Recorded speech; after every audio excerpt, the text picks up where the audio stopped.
Good afternoon, and thank you for tuning in to today's DoubleLine Multi-Sector Income ETF, or DMX webcast, featuring DoubleLine portfolio managers Ken Shinoda and Robert Cohen. Robert and Ken will be discussing corporate and securitized credit markets and, of course, the fund, again, ticker DMX. I'll hand it over to Mr. Cohen in just a minute, but first, just a few announcements. First, we have the upcoming webcast, just one more left on the year. That is, of course, the Total Return webcast with DoubleLine CEO and CIO Jeffrey Gundlach and portfolio manager Andrew Shue. That is on December 9th. And then we will kick off the new year, as we always do, with the very heavily anticipated Just Markets webcast. That will be on January 13th, where Mr. Gundlach will discuss his outlook, of course, for 2026. To receive a copy of today's slides, just simply click on the Request Webcast Content tab within the player. Next year, we'll be rolling out our new webcast series, Gundlach Unlocked and Sherman Says, each airing roughly once a quarter, where Jeffrey Gundlach and Jeff Sherman will share their macro and market views. Here we have video and media. As always, I recommend subscribing to the DoubleLine YouTube channel for all the latest interviews and video content. Just yesterday on the bottom here, we posted a new Perspectives episode with Mr. Cohen discussing public versus private credit. More thought leadership here, including DoubleLine's Channel 11 with Mr. Shinoda, the Minutes podcast with DoubleLine's macro asset allocation team, which is also live on Spaces or on X every Friday at 10 a.m. And then on the bottom, Between the Lines, is a macro and market blog that can be found on LinkedIn. Okay, moving on to the fund at hand, DMX. So here's just some fund offering information and performance. So we do have to include September just for compliance reasons, but I want to move to more recent, which is, of course, October 31st. The fund will hit its one-year anniversary in just 11 days, so no jinxes here, but it looks like it's going to wrap up with a very strong first year for the fund. As you'll see on that since inception number, as of October 31st, the fund was outperforming the benchmark by a clean 85 basis points net of fees since inception, and did have a 30-day SEC yield of 6.04%. So with that, I will hand it over to Robert. Okay, so the DMX Multi-Sector Income Fund, it's a fund that I've been looking to put together for quite some time. Very excited to talk about it. The proposition for it when we launched it last year was sort of theoretical in terms of market opportunity. But if you think about what's been happening in the market recently, it really highlights why you want to have an actively managed multi-sector fund. Think about all the headlines we've been seeing about artificial intelligence, some of the credit bumps in the road that we've seen and read about First Brands, other sector credit misses. This is an environment where active management is critical, and finding the right places in fixed income to generate your income is really critically important. So this is a multi-sector credit fund that allocates across corporates and securitized markets. Its investment objective is to generate a high degree of income in a low duration side of posture. You can see here on the screen the income target is to be 150 to 300 basis points over the benchmark yield of the Bloomberg Universal. When credit spreads are tight, which is an environment we're in now, expect us to be a little lower in the range, so closer to the 150 basis points. When credit spreads are wider, you can expect us to try to get closer to the 300 when there's more opportunities. Where we are today, we have an income yield, SEC yield of about 6%. Duration is about 2. On the screen here shows a duration range of 0 to 7, but for most of the life cycle of this fund, you can expect it to be more like 2 to 4, given the type of assets, which we'll talk about in a minute. And it really is meant to take our top-down macro strategy and pair it with fundamental bottoms-up credit research. It's critical for a fund like this that we're looking at every bond in the portfolio. We have specialized teams in all of these sectors. And speaking about corporates for a minute, our best ideas come from credits that we've been following for a very long time, many years, if not decades. Sometimes there's a long list of names to invest in from that opportunity set. Sometimes there's a shorter list. And when there's a shorter list, we need other places to go, which is why we have this multi-sector strategy to give us a broad spectrum of investment opportunities in any given environment. So this is a snapshot of the universe that invests in this portfolio. It's a $16 trillion universe, very large in investment grade credit, $9.5 trillion out of the total 16. And then you can see the other sectors, bank loans, high yield, and then securitized mortgages, asset-backed, and CLOs. Any one of these sectors, maybe other than investment grade, can have opportunities that can come and go, that go through cycles. So take high yield, for example. There are times when the high yield corporate market can provide you outstanding opportunities. But then there are other times where the high yield market gets pretty tight and the opportunities are quite diminished. And then in that environment, a sector-specific fund is forced with a decision of hold more cash or buy things you don't like. And that constraint can yield to basically yield subpar returns. A multi-sector credit fund like this isn't constrained like that. And so we're trying to find opportunities where we have the cheapest bonds out there with the tightest lending standards to give you the most stable returns over time. A simple way to think about it is if we can generate income consistent with the high yield market with less volatility, then that's quite attractive proposition. You can see here the portfolio characteristics as of October 31st. On the top right here, you can see that the corporates represent corporates broadly, so high yield bank loans and investment grade credit represent about 60% of the portfolio. At inception, this was higher, it was closer to 70%. So we've moved corporates down, and I expect over time this might even out where it's more evenly spread between corporates and securitized, given the environment right now. That's not something to say that's a permanent allocation, but as we see risks in the corporate market, we can move to securitized to find the best risk-adjusted opportunities. You can see the focus is really bank loans and high yield for now, equaling 50% of the portfolio. The characteristics on the left here, to give you a flavor of things, the duration, as I mentioned, is a little over 2 years, as opposed to the underlying index, which is closer to 6, so much lower duration, but much higher in yield. Yield to maturity of 6.27, where the underlying index yields 4.55. You can see on the bottom left what yield comes from. So the multi-sector strategy, most of the yield is coming from traditional credit sectors, high yield corporates, bank loans, and then non-agency RMBS and CMBS. You compare that to the Bloomberg US Universal, most of the yield is coming from government guaranteed sectors, treasuries, agency RMBS, agency CMBS, and then investment grade credit, which is very high quality. And so you have a very different mix. You have mostly government guaranteed on the right, longer duration, less yield, and on the left you have largely below investment grade, much higher yield but much lower duration. Just to be clear, I don't know if I misspoke, but on the left, DMX has non-agency RMBS and CMBS. The index has agency, so one's government guaranteed, one isn't. And you can see on the bottom right, the average credit quality of this portfolio is 61% BB, so below investment grade. You can think of this as a portfolio that straddles BBB and BB depending on the opportunities in any given point in time. We wanted this portfolio to really be differentiated compared to other opportunities out there. We wanted this to be different than our core portfolios. So at DoubleLine, we have a core fixed income strategy that, like others, has a large amount of non-credit or government guaranteed securities. That's the blue bar here. So most core plus portfolios have, on average, 56% non-credit. So treasuries, agency mortgages, agency CMBS, and then the remainder is credit. And so when we thought about putting DMX together, we didn't want it to be a little bit different. Many of the competitors in the multi-sector space have portfolios that look pretty similar to core portfolios, and I think that creates some level of confusion.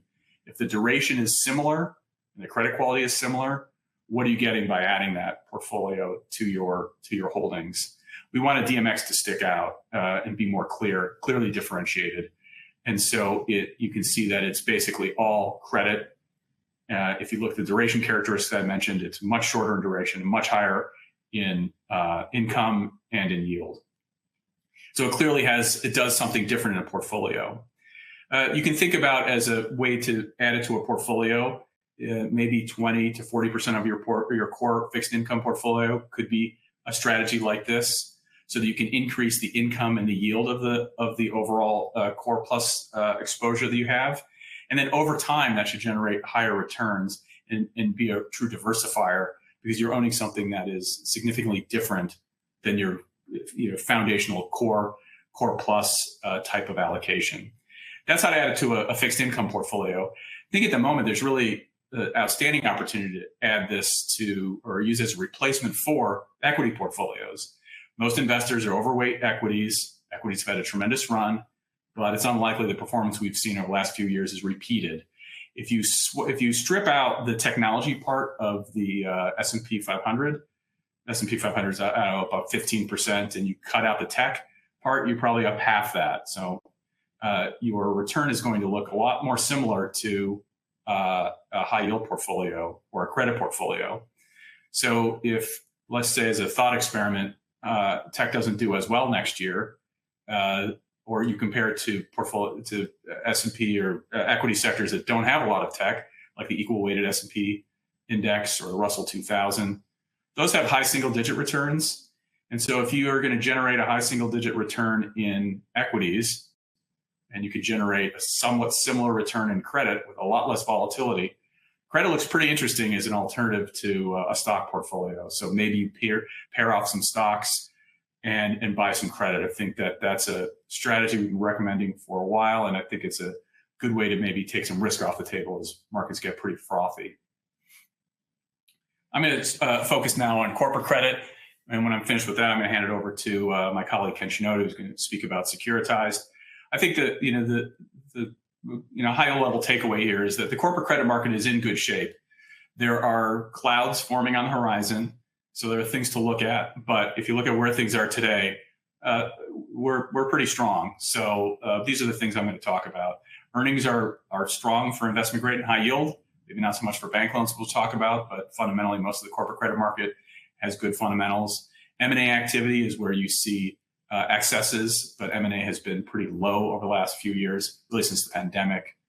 Corporate credit creation has been negative, so that's not really an environment that's consistent with excesses building up. Artificial intelligence is something we're going to have to talk about because that's clearly a risk that's building in the market, and I'll touch base on that briefly. But first, let's look at what's happened in the market year to date. High yielding, high income funds have basically performed similar to portfolios that had duration. Both duration and credit have worked. If you look at the sort of beige lines here, the U.S. investment grade corporate market and the U.S. high yield corporate market, the total return year to date is basically identical, off by 10 basis points, because both have worked.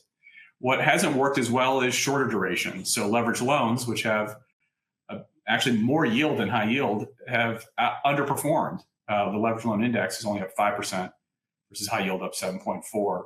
And then CLOs, which are also floating rates, the duration of zero, have underperformed their risk-related cohorts. So AAA CLOs underperforming investment grade by a significant amount, again, because of duration, because there haven't been credit losses or anything. It's just simply lower duration. And then the BBB part of the CLO market has also underperformed.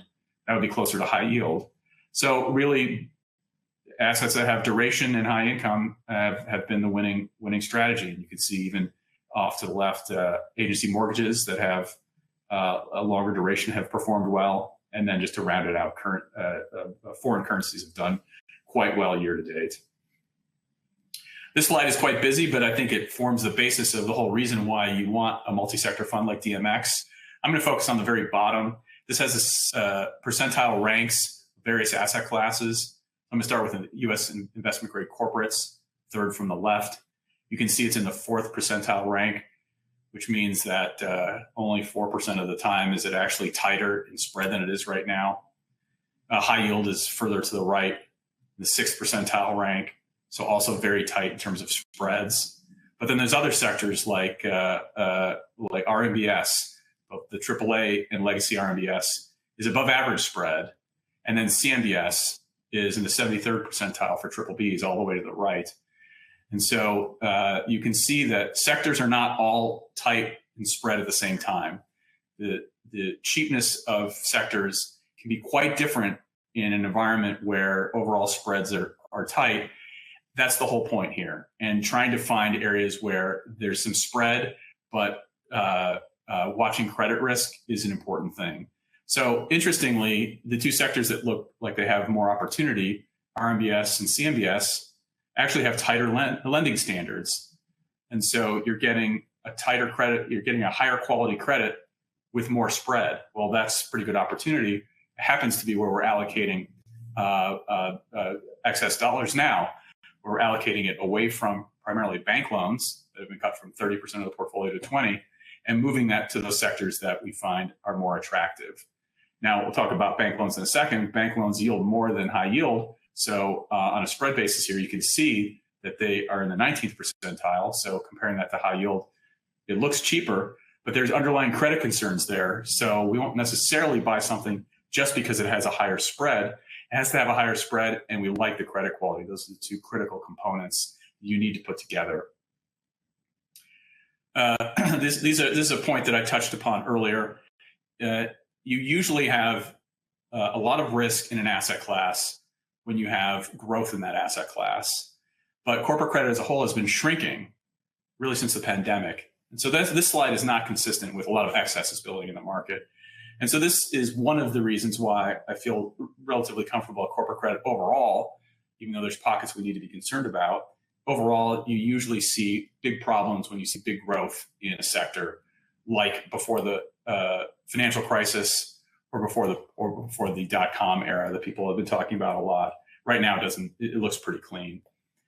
Another condition that creates a lot of excesses in the corporate credit market is above trend M&A activity. We have a lot of LBOs that are levering up in the below investment grade space, or you have the investment grade corporate credit market using the debt markets to fuel either stock buybacks, or right now, the investment grade market using debt to raise billions or actually trillions of dollars to build out artificial intelligence compute infrastructure.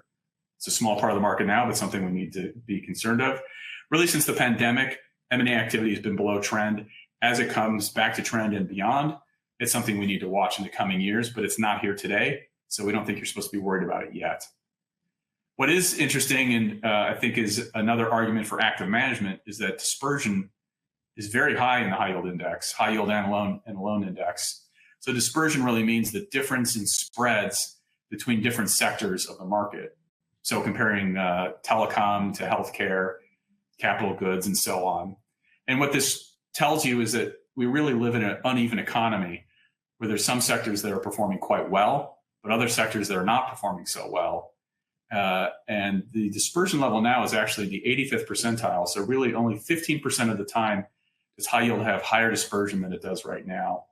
And I think that clearly is a condition where active management is critical.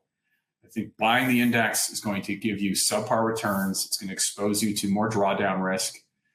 And picking individual bonds one by one is the winning strategy. And that's exactly what we're doing. So we pick the bonds that we like within the high yield space, the bank loan space, the investment grade space. That doesn't fill out the entire portfolio. So when names we like go away and we don't have other ideas, we rotate into the other sectors that have more interesting opportunities. And we're making these observations at the asset class level, but we're also making these observations from the bottom up on a one-by-one, bond-by-bond comparison, which I think really helps drive the decision-making process. We have to talk about artificial intelligence. As I said, it's just getting started in the corporate credit market, so it's at the moment an insignificant part of that market. So it doesn't represent some big risk that's going to create problems. But if you own equities, you own artificial intelligence risk. And we don't want to double that up here at DoubleLine if you're buying a fixed income product. We think that we're supposed to be helping you diversify that risk. And so we're going to be very careful to make sure that we don't have large amounts of AI risk creeping into our portfolios.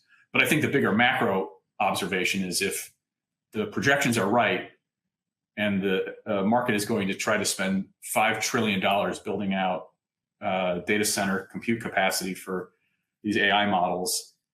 They're going to need the debt capital markets to finance it, which means not only will corporate credit see issuance, but securitized credit is going to see issuance. And that could be the catalyst to build some of the excesses that I've been talking about. They're not here today, but we're monitoring it to see if they come tomorrow. And if those excesses present themselves, we have plenty of opportunity to rotate into areas far away from this. And I'll let Ken speak about those opportunities when I hand it off to him. I'm going to quickly go through some of the characteristics of the corporate credit market just to show you what I'm saying when I suggest that we're in good shape now. This is the investment grade market. On the left, you see EBITDA growth.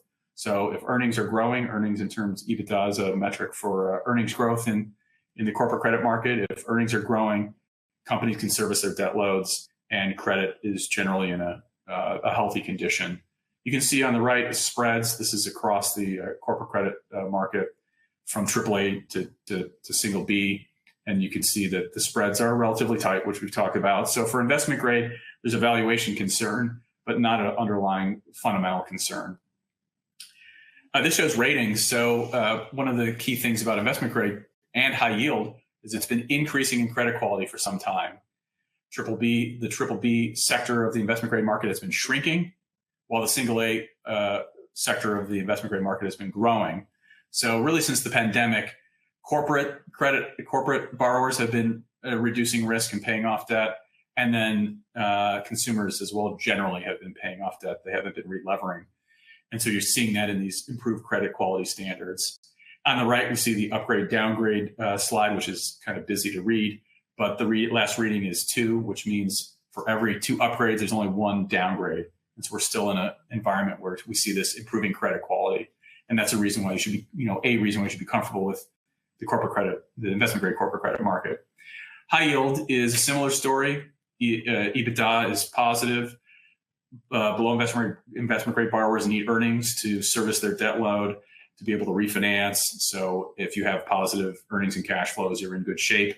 That's been the case. We're getting through earnings now. Earnings have largely been positive, so we're in a good spot. Valuation is a concern, though. As you can see on the right, we're at a tight spread environment. This is a little bit wider today, but still pretty tight in looking over a longer time horizon. But the story is the same for high yield as it was for investment grade. We see the blue bottom of the left, on the left here, the blue area is the double B sector. So the double B part of the high yield market has been increasing over time, which means the credit quality of high yield has been improving. While at the same time, triple Cs have been decreasing over time. Part of the story is private credit has been taking the tail risk, the area where you have the greatest risk of drawdown and impairment, triple Cs. Those have come out of the high yield market and gone into the private credit market, which makes this just a higher quality sector than it's been in the past. And then the upgrade downgrade ratio is still positive, so more upgrades than downgrades. So that trend is still in place, and that's why you should feel comfortable with high yield for now. We're more concerned about bank loans. Bank loans have been not following the trends I just spoke about for the other 2 sectors. On this slide on the left, it's showing EBITDA negative. Now, there are a lot of private issuers, so there's a lot of noise in this, but it's, the next one might be slightly positive, but the trend is going the wrong way. So earnings are possibly decelerating, but at a if I want to be optimistic, they're probably growing just slightly. So this is a concern of ours. If you look at the right at spreads, it would suggest that loans yield a lot more than high yield with a discount margin or spread of 394. But that includes a lot of stressy credits. If you carve those out, you probably have a spread more like 300. So the market's pretty efficient. If you want comparable high yield and loan risk, you're probably going to get similar spreads. And if you want more spread, you're probably going to have to take more credit risk. And that's something that we're paying close attention to. And as I mentioned earlier, we've been moving the allocation away from loans to other areas of the market. I think is one of we're getting closer to the end of my section here, but I want to highlight that we see here in the blue area, the darker area, the more brown area, that's single B. Single B has been growing over time, so the rating quality of loans has been getting worse. With the double B, the blue area has been shrinking. So while high yield has moved from single B to double B, loans have moved from double B to single B, the opposite direction. And the upgrade downgrade ratio is below 1. So we're getting closer to the environment where for every one upgrade, there's a downgrade. Luckily, we haven't gone negative where it's more downgrades than upgrades, but it's getting a lot more evenly balanced here in terms of the credit migration. And I think that's something you're supposed to be concerned about. And we're seeing, some significant misses here in the loan market. And so we want to be cognizant of that. And that's why we've been moving the allocation as I suggested. I'm going to end here with private credit. Private credit is something that's always in the market. People are always talking about. I did a video posted on the DoubleLine website 2 years ago, suggesting that I thought that at that time, private credit and the liquid markets, the public credit markets, would converge in terms of total return. I didn't think it would happen that quickly, but it's basically happened now. And so what the chart on the left suggests that if you invested in 2022, we picked a time frame, in high yield bank loans and private credit, your total return would be higher in the public markets than the private. Now, if we used a longer time horizon back in 2020 and 2021, private credit would have been a winner. It had better returns back then, but more recently, we're seeing convergence. Where we are today, if you look on the right-hand side, private credit is just riskier. The blue bar is the single B minus cohort of the credit markets. So private credit is about 80% B minus and worse. So it's very low in credit quality. If you compare that to the public loans bar on the left, it's showing that B minus and below is only something like 20%. So it's almost 4 times more risky from a rating perspective in private credit versus public. And that's what you see here on the bar charts on the right. On top of that lower credit quality, you also have a much higher concentration. So we tended to present the sector concentrations in private credit on the left, where let's just say technology broadly is 31% of the private credit market. It's only about half that in the broadly syndicated loan market. It's about 15%. High yield's even lower, but if you take loans as the closest comp to private credit, you're getting half of the tech exposure, which happens to be where all the stress is in the loan market, and much higher credit quality. So a point I'd make is that yield is not return. So if you have a private credit portfolio that yields much more than a bank loan or high yield portfolio, that might be an accurate statistic that you're mentioning, but that may not convert into total return, because that higher yielding portfolio could very well have credit losses that corrode your returns. You wind up in the same place. And so that's why the yields and returns are starting to converge over time. That's my summary of corporate credit. I'm going to hand it over now to my colleague Ken, who's going to talk about securitized. Thanks, Robert. All right, let's dig into the securitized markets. The securitized credit markets, to us, are non-government guaranteed residential commercial mortgage-backed securities, collateralized loan obligations, which are actively managed pools of U.S. floating rate bank loans, and the asset-backed securities market, which is basically everything else that's not a mortgage and not a CLO, falls into that universe. Going back pre-global financial crisis, it was really dominated by things like consumer loans, credit cards, auto loans, student loans. But through time, anything that's a contractual obligation to a cash flow can be packaged up into the ABS market. A lot of data center and fiber infrastructure type assets are very popular today. Aircraft leases, shipping containers, franchise receivables, loans backed by other types of activities like home construction, solar panel installations, and things of that nature. So many diversified opportunities with the ABS. But what we can do here is we can really target specific risks based upon our view of the world. When you're investing, for example, in consumer-related assets like credit cards, auto loans, student loans, or residential mortgages, you're more exposed to the general health of the consumer, their ability to make repayments. Obviously, credit cards, student loans don't have an asset backed by them, but when you go to auto loans and residential mortgage-backed securities, there's a asset tied to it. There's a car in the instance of the auto loan, and in the residential loans, you have a house. So we can then take a view on the housing market. We see a low supply supporting the housing market, and the high-end consumer that is generally the home buyer out there, having some good fundamentals behind them as far as their ability to repay mortgages. And we'll dig into some slides that cover that in a little bit. So exposure to RMBS gives you that exposure to the housing market and the consumer. We can then go to the commercial real estate market. That's been one place where we've seen a lot of stress. So you're pricing in a lot of bad things. Generally, that's a good time to invest in credit when you can price in harsh scenarios. We've already seen a big drop in prices in commercial real estate. So new loans being made today are higher quality. And even here, we can still target exposures. We can limit office exposure. We can only buy bonds backed by office that we feel are underwritten properly. Multifamily has been a place that we've been a fan of.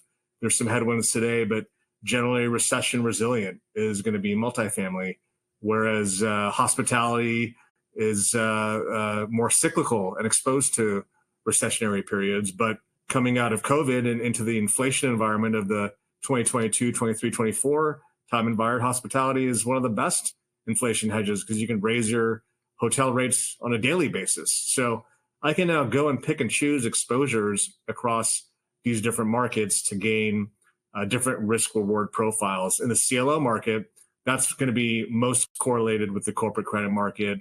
Those are backed by U.S. floating rate bank loans, but I have the ability to target low risk exposure in the AAAs, intermediate risk exposure in the kind of single A to triple B area, and or higher risk exposure in double B or lower within CLOs. So these are the tools in our toolkit that we can kind of go to get different exposures to the portfolio, which gives us interesting diversification away from corporate credit, which is why we have this multi-sector approach. Now, our analysis is going to be a little bit different from the corporate credit team that has a fantastic team of research analysts that cover the different corporate names in the universe and the different sectors and industries. And we're looking typically at collateral and cash flows. So our analysis starts looking at the collateral. Is it a mortgage loan? Is it a student loan? Is it a aircraft lease? What is the credit characteristics of this underlying asset? Let's just use mortgages because that's one of my area of expertise.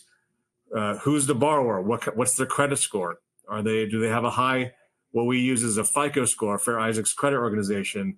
A high credit score is going to be in the 700s up to the 800s. Bad credit score that's subprime is going to be in the kind of low 600s. So we get access to the information. What's their FICO score?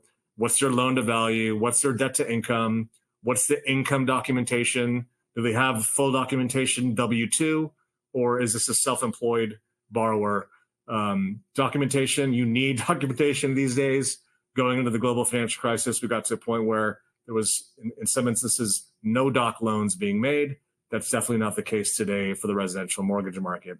So what is the underlying asset? Let's try to predict those cash flows. Is the borrower going to make a payment? Are they going to prepay? Are they going to default? And if they default, is there going to be a recovery? If it's a credit card or a student loan, there's no asset underneath it. Likely it's going to be no recovery. Maybe you can get a penny back from debt collectors out there. But if there's an auto loan or a house backing it, or even commercial properties for commercial mortgage-backed securities, there's value there. There's an underlying asset. What is the value of that asset? If it gets liquidated, what kind of recovery could we get? In some instances, you can get 100% recovery because the borrower put money down, the home went up in price, the borrower that's in default sells their house to pay off the mortgage, and you get paid back in full. What we do is we analyze the performance of these different pools of collateral through time. Delinquencies can go up and down depending on the economic cycle, depending on unemployment. We want to make sure to track that. We also take a look at, obviously, geographical distributions, making sure we don't have too much exposure in anywhere that we're concerned about. Generally speaking, mortgage-backed securities have geographic distribution across the U.S. And then within CLOs, for example, we'll even dig down into industry concentration, looking at which industries the manager of that CLO has extra exposure in. And depending on where we're playing in the capital structure, we may choose not to go down to double Bs, for example, if we A, don't like the manager, or B, don't like that concentration. We then take those cash flows and we run them through the structure. This is how our mind works in the securitized universe. It's a cash flow waterfall where principal and prepayments come from the top down, losses come from the bottom up. And what we do is we run stress tests. We run these cash flows in different default scenarios to see how many losses bonds can hold. In some instances, we may believe that the entire capital structure is money good, that even down to the below investment grade securities, we believe that the collateral is very strong, the underwriting is robust, the money down or the loan to values are so low that we feel that there's very low probability of loss, and we may invest all the way down in the below investment grade parts of the capital structure. There's other instances when we may think that losses are higher probability, and we'll avoid down the capital structure and maybe only buy more senior parts of these securities. Securities also come with different triggers or tests and triggers, where if delinquencies get above a certain percentage, they shut off cash flows to subordinate securities.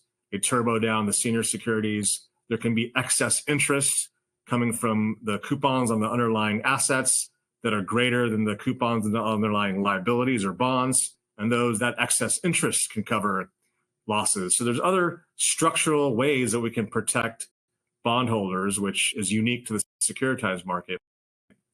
And lastly, but sometimes one of the first things we do is we look at who the issuer is. Who is bringing this transaction? Do they have skin in the game? If it's loan production from a certain originator, what is the history of the performance of the loans that originator has made? If it's a CLO manager, what's the history and track record of the performance of their transactions through different stressful market cycles, like the global financial crisis or 2015-16 energy crisis? We take the issuer into consideration in CMBS in the single asset, single borrower space. Usually these are very large private equity type shops, and we take that into consideration. Who's operating this asset? What's their track record? Where does this asset sit? Because all those facts could lead to varying performance in different market environments. So this is kind of the credit underwriting process for securitized. What is some of the things that make parts of the securitized market interesting is because the global financial crisis, mortgages were the epicenter of that, things got safer. Usually when you have stress in a market, when you come out of the stress, the market self-corrects and then demands higher quality origination and issuance. And this is not just the securitized market, corporate credit markets behave like this as well. This is a chart that shows lending standards in residential mortgage origination, and the blue is subprime lending. And you can see that it grew to from about 12% of the market to over 20% of the market, which was obviously too much. Too many people got access to mortgages they shouldn't have gotten, which is why homeownership went above its long-run average, about 65%. And now we've self-corrected, and subprime is actually very small. In fact, there's no non-agency subprime mortgage origination. That's all done by the government, actually. That's all done by Ginnie Mae. Right now, near prime and prime dominate the non-agency market and the market broadly. But you can see prime is the lion's share of the mortgages being made today. So underlying standards have gotten better for many asset classes. Here's residential mortgages. We'll take a look at another recently stressed market, commercial mortgage lending metrics. On the left-hand side is loan to value. And you can see loan to value after the GFC dropped pretty dramatically, came back up. And now that we have been in a stress market for commercial real estate, loan to values have come down a lot. Debt yield is another metric. When debt yield is higher, there's more safety. And you can see that debt yields have come back up, in some cases from very low levels in multifamily, and now above long-run averages for the broad commercial real estate market. So one of the things that benefits the securitized markets is that in some asset classes that have experienced stress in the past, you see better underwriting. We talked a little bit about securitized capital structure. We can tranche bonds for the timing of cash flows, and then we can tranche bonds for credit. We can do both. We can tranche for credit and timing. And that's what we do at DoubleLine for you, is we have expertise there to kind of get the right exposure that we want. But this is how the cash flows work. The losses come from the top down. Sorry, the principal and prepayments come from the top down. The losses come from the bottom up. You get paid more yield the lower you go in the capital structure, but then you're obviously exposed to more risk. Now, one thing that's also changed is that the rating agencies, they're the ones that tell you, if you're an issuer, how many bonds below you need to have that take a total loss before you get hit. And so this is an example of an old school, what we used to call Alt-A, or alternative documentation type transaction, probably 720 credit score. This is pre-GFC. To get a AAA rating, you only needed 5% roughly below you to get wiped out before you would get hit. I think the market is overcorrected in a sense. Now, for many AAAs, you need, in some instances, for that same collateral type, almost 30% bonds below you that would need to get wiped out. So the rating agencies, I think personally, have maybe gotten a little too strict. In fact, S&P went on a rating upgrade brigade the other a couple months ago, because they acknowledged that their rating models were expecting too many losses, because they were, basically projecting out GFC losses, and that many bonds should have been rated much higher than initially they rated. So you have better underwriting, you have better structures in place, and what does that lead to? Much lower losses. This shows you losses in a quote unquote normal environment, 2002, 2003, kind of low single digits. And here on the right of the dotted yellow line, that's post-GFC. There's a little bit of losses in 09. That's from loans probably made in 08, 07. But we basically have had very minimal losses. And these horizontal dashed lines, these are subordination levels for different rated securities. You can see that today's AAAs would not even take a loss through the cumulative losses of the global financial crisis.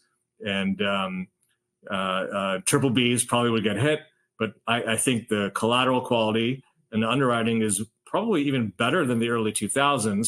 And these are loans from the early 2000s that lived through the GFC. This is origination year. So you bought a house in 2002, 2003, home prices went down 35%. You sold, and there was some losses, but obviously nowhere close to the people that sold after buying at the top in 06, 07.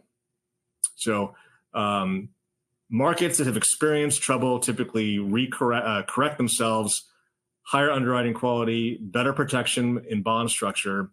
And we'll talk a little bit about housing, because two of our largest exposures in securitized are in residential and commercial mortgage-backed securities. And I'm going to walk through kind of why we think those are two places, other than low LTVs, better underwriting standards, better bond structures.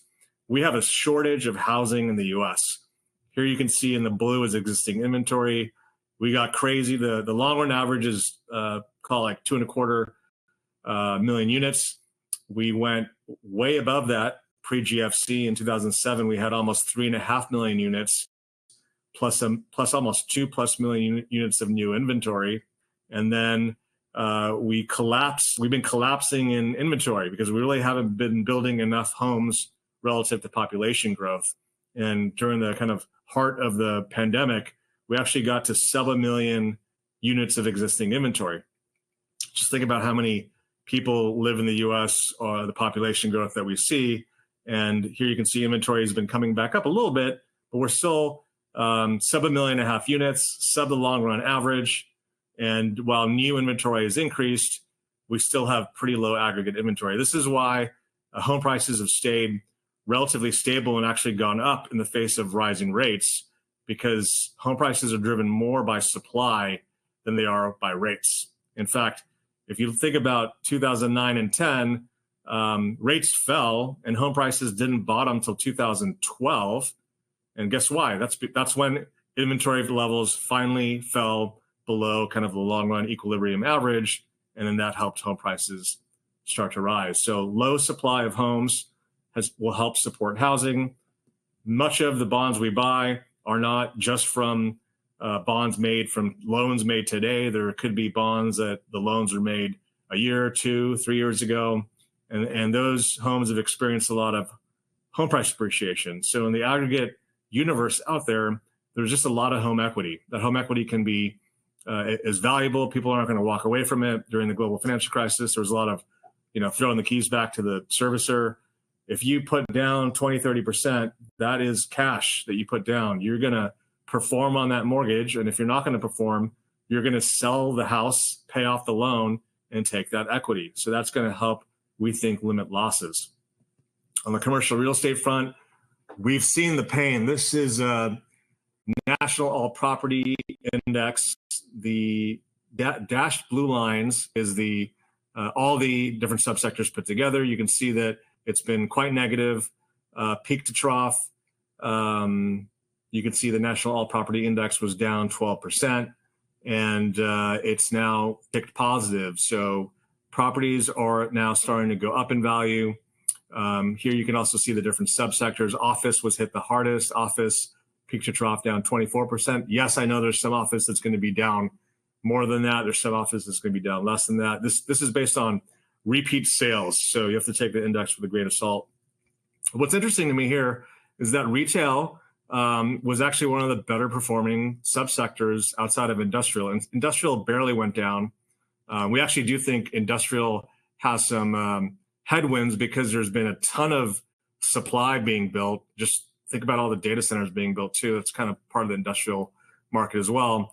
So I think the tailwinds of demand for some of that industrial is going to turn into headwinds because there's been maybe too much supply in certain markets.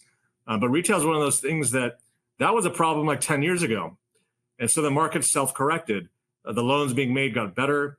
The buyers of retail needed a higher cash flow from the properties because cost of debt was higher from the bond market, from lenders. And so the all-in kind of net operating income of retail was much higher. The all-in cap rate and cap spread over the risk-free rate, which was much higher. And so as rates rose, it actually performed better than what was one of the most loved parts of the market, perceived to be super safe, which was multifamily or apartments. But the problem with apartments was they were priced to perfection. The cap spread was very tight. Cap rates were very low.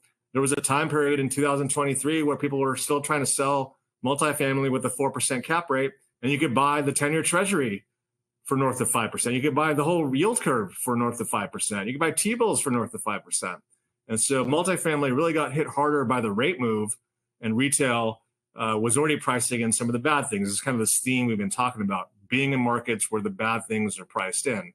So commercial real estate and CMBS is one of the places where there's a lot of bad things priced in. And so the quality of the new stuff being made, we think, is very conservative, and we think could provide pretty attractive risk-adjusted returns. And thanks for your interest. Thanks for joining the webcast. And we look forward to our next Total Return webcast with you.